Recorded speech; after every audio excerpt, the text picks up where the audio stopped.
आशीष जी, आपसे बार बार सवाल इसलिए क्योंकि आप ही की पार्टी के नेता ने ये बयान दिया, आपने कह दिया ठीक है सवाल पूछा जाएगा।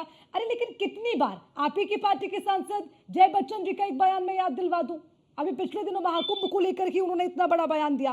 उन्होंने कहा कि लाशों की लाशें वहां पर फेंक दी, ये पानी प्रदूषित हो गया जो लोगों तक जाता है, गंगा का पानी सबसे ज्यादा प्रदूषित। अरे आपकी पार्टी के इतने बड़े बड़े नेता कुछ भी कहकर निकल देते हैं, इस पर किसी की कोई जिम्मेदारी नहीं है क्या आशीष जी? देखिए, जिम्मेदारी जहां तक की बात है तो जिम्मेदारी केवल क्या विपक्ष के नेताओं की नहीं है क्या?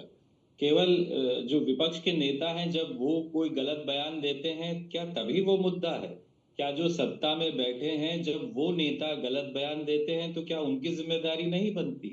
जिम्मेदारी तो हर एक व्यक्ति की बनती है, चाहे वो सत्ता में हो चाहे वो विपक्ष में हो।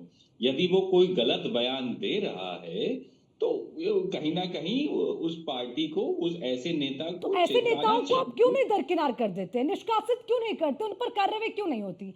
आप मुझे देखो, आप बताइए, मुझे जय बता बच्चन ने दीजिए इतना कि बड़ा बयान दिया, क्या उस पर एक्शन हुआ? अखिलेश यादव जी ने क्या कहा? अरे राम वैसे तो नरेश हमेशा अग्रवाल बड़े बड़े याद है पोस्ट अंजना डाल जी, देते हैं राम एक्सपर्ट, नरेश पोस्ट डालते हैं। अग्रवाल अरे याद है। भाई, जब कोई राम घटना नरेश होती अग्रवाल है को निकाला तो तुरंत बीजेपी से ने। अखिलेश यादव एक्टिव हो राम जाते नरेश हैं। अग्रवाल अब किसी की आस्था को ठेस पहुंच रही है, वही महाकुंभ जहां आपकी पार्टी के अध्यक्ष डुबकी लगा कर आए हैं, भाई तो उसका सम्मान करेंगे कि नहीं? फजील जी, आप बीच में इस तरह से मत बोलिए प्लीज, आपकी बारी पर मैं आपको समय दे रही हूँ ना, ये सही तरीका नहीं है।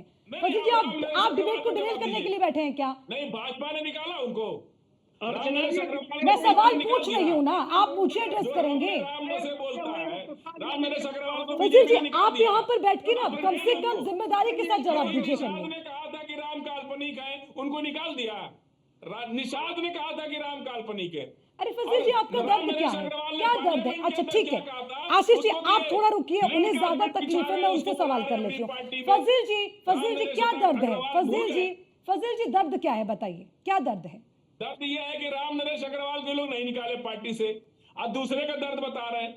अरे भाई, आप भी तो वही काम कर रहे हैं, और सरकार में बैठे जो 40% कमीशन सांसद और मंत्री का खा रहे, वो भी तो असर चले गए, उनको कौन सजा देगा?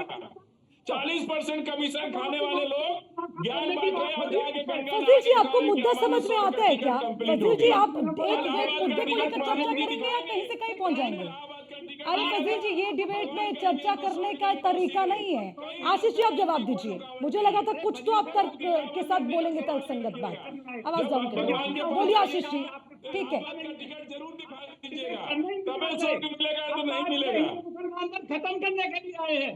अरे फजील सर, तुम्हें पता डिबेट में तुम्हारे पास आज कुछ है नहीं, इसलिए तुम इसे हिंदू मुसलमान पर अरे हमारे पास तो बहुत कुछ है, सुलझे हुए हो भाई। बताते रहे आपको। चलिए फजूल की बातें नहीं होंगी, ठीक है। देवेंद्र जी रुकना होगा, आशीष जी से सवाल था। आशीष जी जल्दी से जवाब दीजिए, फिर मैं राम दिनेश आचार्य जी के पास जाऊंगी, बहुत देर से इंतजार करें। बोलिए, दोनों की आवाज डाउन करें। अरे ऐसे नहीं चलेगा प्लीज।